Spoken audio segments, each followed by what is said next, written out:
Protista. तो जब मैंने बेटा इस चैप्टर का इंट्रोडक्शन दिया था तो मैंने आपको बताया था कि ये जो हमारा किंगडम प्रोटिस्टा है इसको देने का क्रेडिट किसको जाता है। तो एक साइंटिस्ट थे जिनका नाम था अर्नस्ट हेकल, जिनका नाम था अर्नस्ट हेकल। अर्नस्ट हेकल ने जब 3 किंगडम क्लासिफिकेशन दिया था, 3 किंगडम क्लासिफिकेशन दिया था, तो उस टाइम पे ये जो तीसरा किंगडम था ये हमारा किंगडम प्रोटिस्टा था। ये सब के सब जो प्रोटिस्ट होते हैं ये सब यूनिसेलुलर यूकैरियोट्स होते हैं, यूनिसेलुलर यूकैरियोट्स होते हैं बेटा। ये कहने का मतलब ये है कि इन सब के पास में वेल डिफाइंड या वेल डेवलप्ड न्यूक्लियस होगा। उसके अलावा इनके पास में membrane bound cell organelles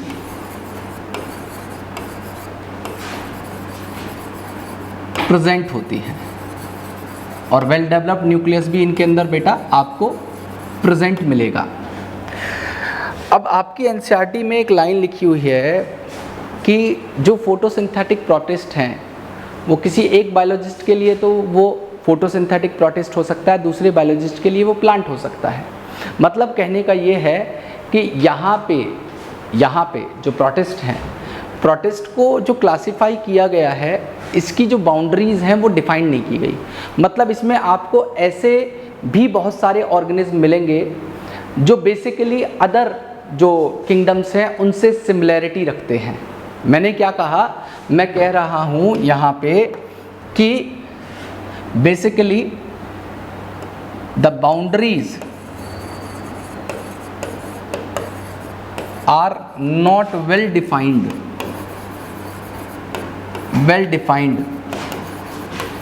because they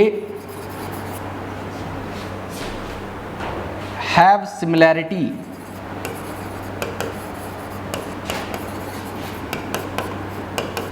with members of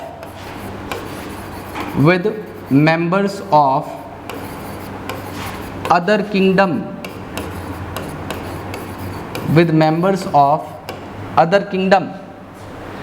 कहने का मतलब ये है कि अगर मैं इन प्रोटिस्ट को कैटेगराइज करता हूँ, अगर मैं प्रोटिस्टा को या प्रोटिस्ट को कैटेगराइज करता हूँ तो यहाँ पे सबसे पहले जो प्रोटिस्ट हैं वो आपको फोटोसिंथेटिक मिलेंगे, मतलब प्लांट लाइक बिहेवियर शो करते हुए मिलेंगे।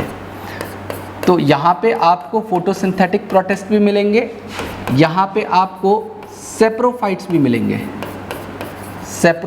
मिलेंगे और यहाँ पे आपको बेटा एनिमल लाइक बिहेवियर शो करते हुए होलोजोइक मोड ऑफ न्यूट्रिशन वाले भी प्रोटिस्ट मिल सकते हैं।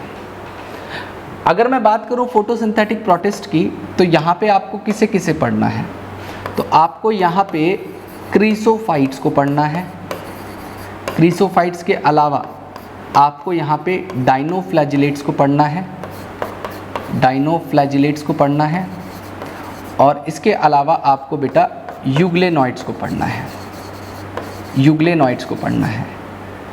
इसी तरीके से सेप्रोफाइट्स में जो फंजाई लाइक बिहेवियर, देखिए ये बेसिकली प्लांट से रिजेंबल करते हैं क्योंकि ये फोटोसिंथेटिक हैं, प्रोड्यूसर्स हैं बेसिकली, और जो सेप्रोफाइट्स हैं ये फंजाई से रिजेंबल करते हैं लेकिन फंजाई नहीं है।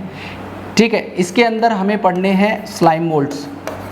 तो इनिशियली क्या हुआ था बेटा, जो स्लाइम मोल्ड्स थे उनको किंगडम फंजाई के अंडर पढ़ा जाता था, लेकिन इनके पास में कुछ बिहेवियर ऐसे हैं जैसे इनके पास में सेल वॉल नहीं होती, लेकिन फंगस के पास में एक सेल वॉल होती है जो काइटिन की बनी होती। तो इनको अलग कर दिया गया किंगडम फंजाई से और इन्हें रख दिया गया किसमें, प्रोटिस्ट के साथ में।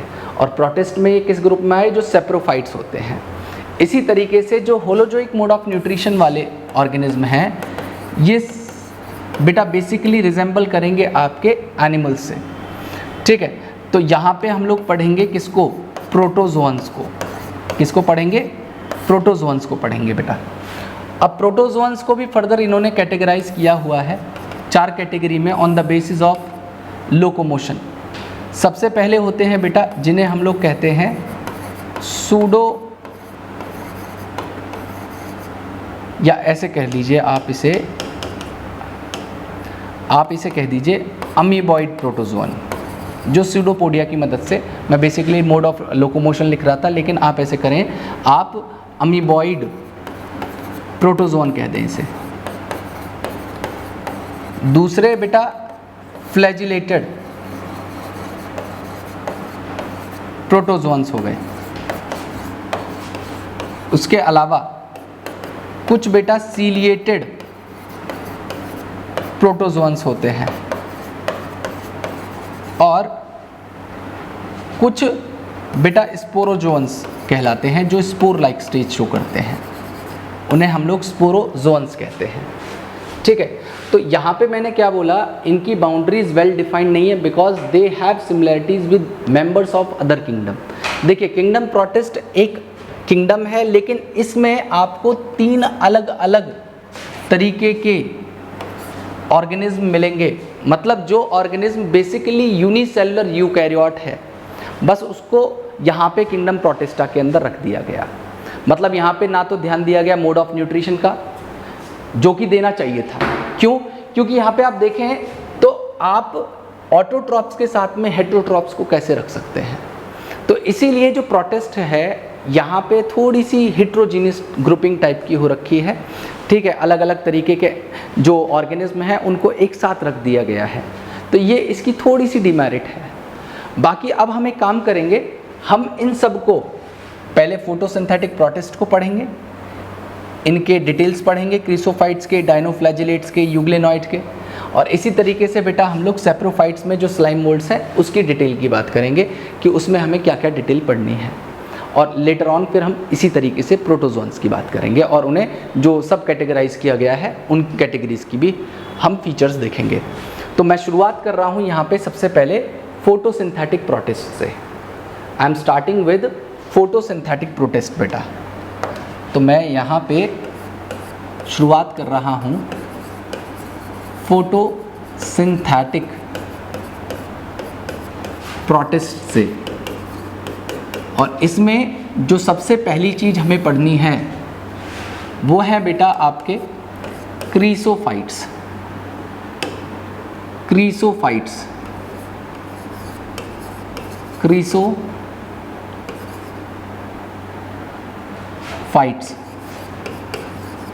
ठीक है। अब इन क्रिसोफाइट्स के अंदर हमें 2 चीज़ पढ़नी है। एक है बेटा आपके डायटम्स इनके एग्जाम्पल में, और दूसरे होते हैं जिन्हें बेटा हम लोग डेस्मिड कहते हैं। डेस्मिड्स का दूसरा नाम है गोल्डन एल्गी, इन्हें हम लोग गोल्डन एल्गी के नाम से भी जानते हैं। तो डेस्मिड्स के बारे में कोई इन्फॉर्मेशन अवेलेबल बुक में है नहीं, तो इसे हम नहीं पढ़ेंगे। हम बात करेंगे मेनली डायटम्स की। तो इनके सबसे पहला जो फीचर मैं आपको बताने जा रहा हूँ वो है इनका हैबिटेट। बेटा इनका जो हैबिटेट है ये आपको दोनों कंडीशन में मिल सकते हैं।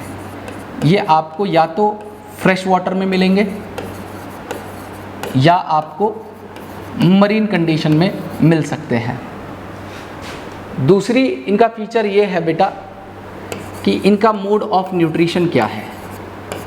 तो इनका मोड ऑफ न्यूट्रिशन क्या है, ये फोटो ऑटोट्रॉप्स हैं, ये फोटोसिंथेसिस कर सकते हैं, और फोटो ऑटोट्रॉफ में भी ये ऑक्सीजनिक फोटोसिंथेसिस करने में कैपेबल हैं।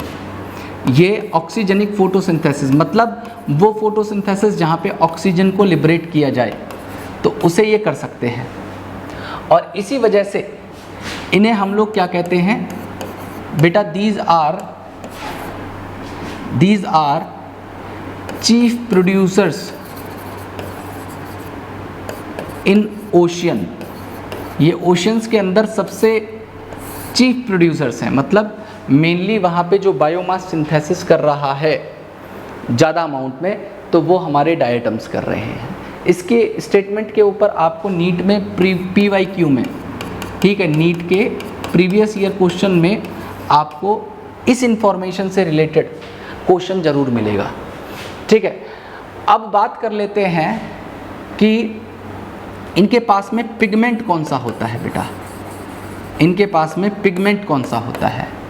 तो बेसिकली ये कैरी करते हैं बेटा क्लोरोफिल ए, जो मैंडेटरी है फोटोसिंथेसिस के लिए, और एक और पिगमेंट होता है जिसे हम लोग फ्यूकोजेंथिन कहते हैं, जिस पिगमेंट को हम लोग फ्यूकोजेंथिन कहते हैं।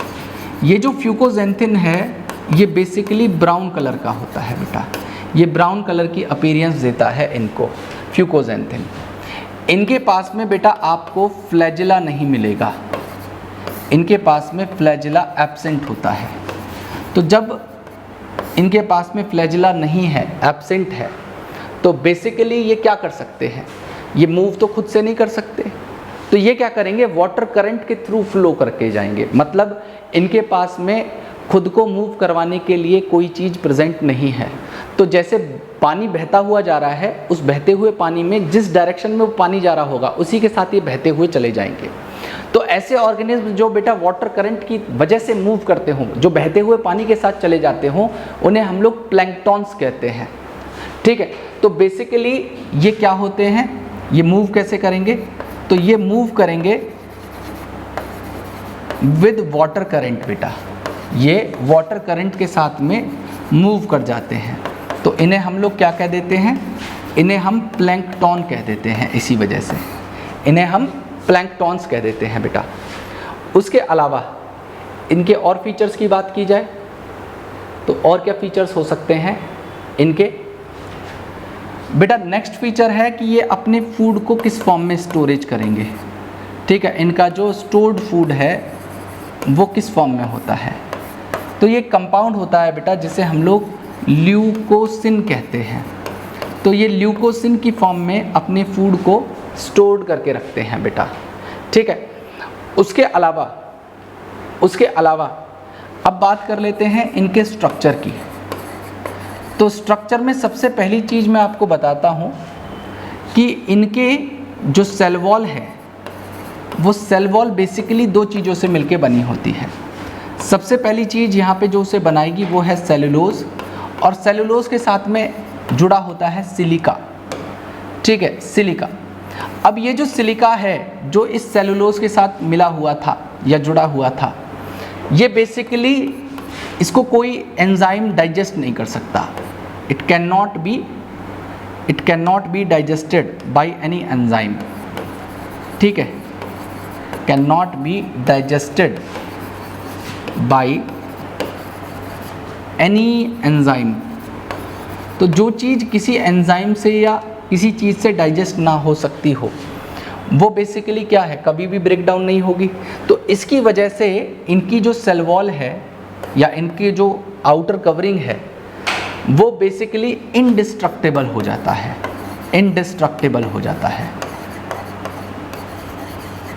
कहने का मतलब ये है कि आप अगर इनके स्ट्रक्चर को देखते हैं तो इनके स्ट्रक्चर में आपको क्या देखने के लिए मिलेगा बेटा, इनके अंदर आपको दो शेल मिलेंगे जो एक दूसरे को ओवरलैप कर रहे होंगे, जो एक दूसरे को ओवरलैप कर रहे होंगे।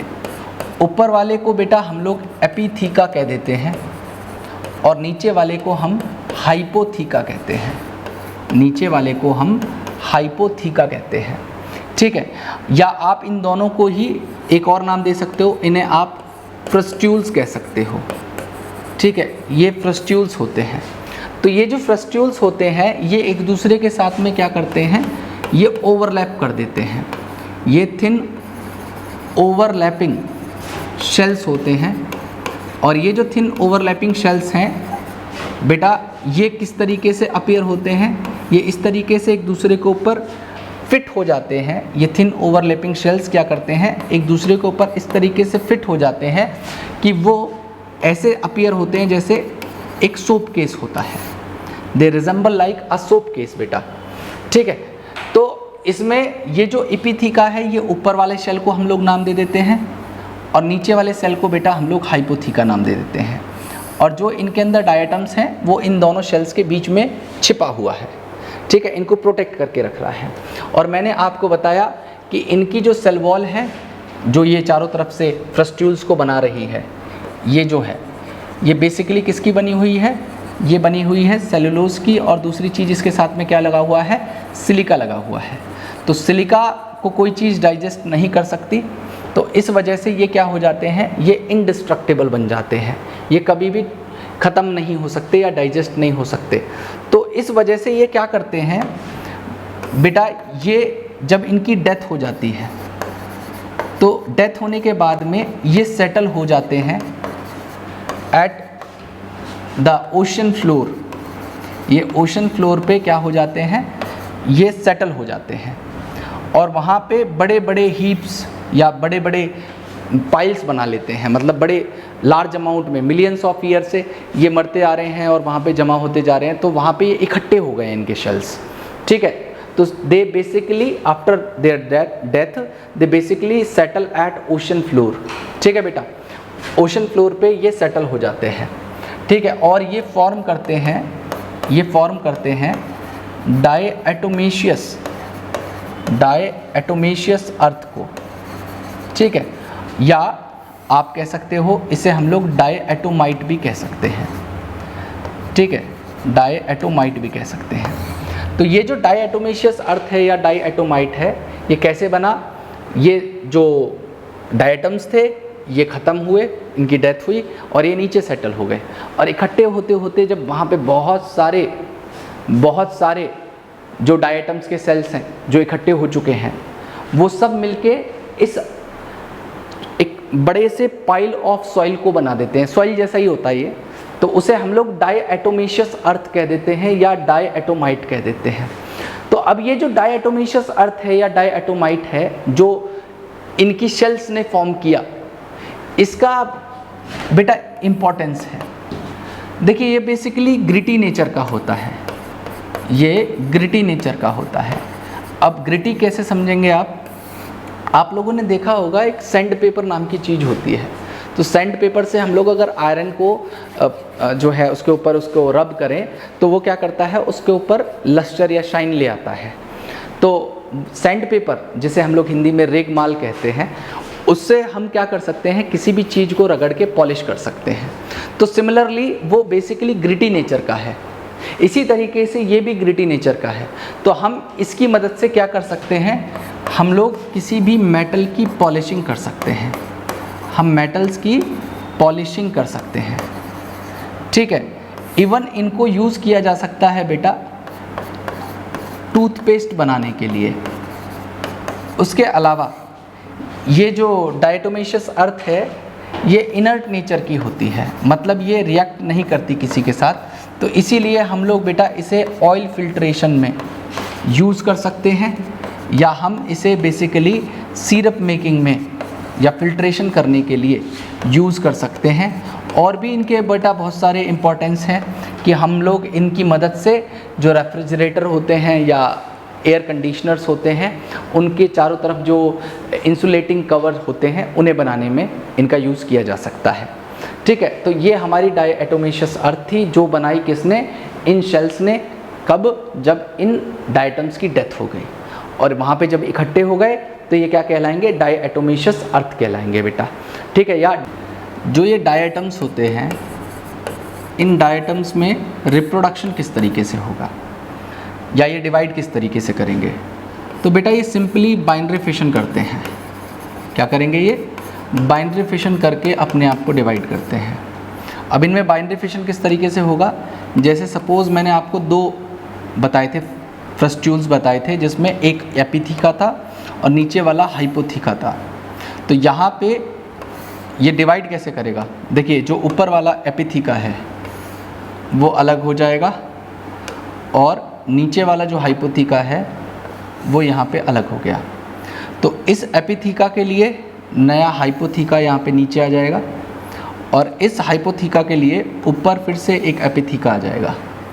इस तरीके से ये डिवाइड करते हैं बेटा, मतलब इनके अंदर आपको सिंपली बाइनरी फिशन देखने के लिए मिलता है। अब इनके जो एग्जाम्पल्स हैं वो हैं जैसे ट्राइसेराटियम, उसके अलावा Navicula. These are the examples of diatoms बेटा, ठीक है। अब हम लोग बात कर लेते हैं, डाइनोफ्लैजियम।